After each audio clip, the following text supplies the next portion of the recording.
C'est deux choses très différentes, en fait, très différentes. Les Israéliens sont obsédés à juste titre par le régime iranien depuis le début.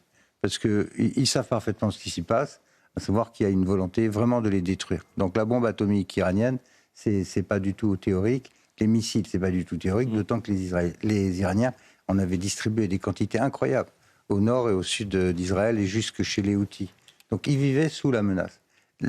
Trump, c'est une autre histoire. Ce qui est intéressant dans ce qu'a dit Netanyahou, c'est que tout ça a été préparé à l'avance, avant l'élection. Avant même l'élection. Ça, c'était l'information de la soirée. C'est la phrase qui m'a le plus marqué. Oui, tout à fait. Et bon, Trump, tous les 2 jours, il change d'objectif. Donc c'est un vrai problème, c'est que c'est une cible mobile, y compris pour ses adversaires.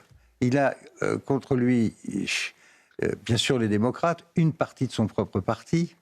Il a des chiffres économiques intérieurs qui ne sont pas très bons. Le chômage augmente, là, ce mois-ci, aux États-Unis. Donc il faut qu'il tienne la presse en alerte et il change de but tous les 2 ou 3 jours. Il a commencé par dire qu'il fallait que le peuple iranien se soulève.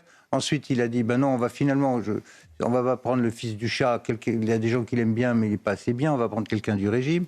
Le lendemain, il dit, ah ben c'est ennuyeux, on avait 3 personnes, mais ils sont morts.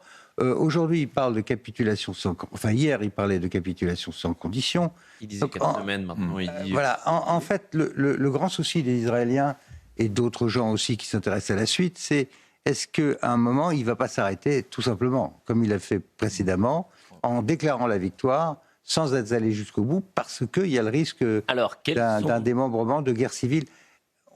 Je répète, c'est très compliqué de faire basculer un régime uniquement par la voie aérienne.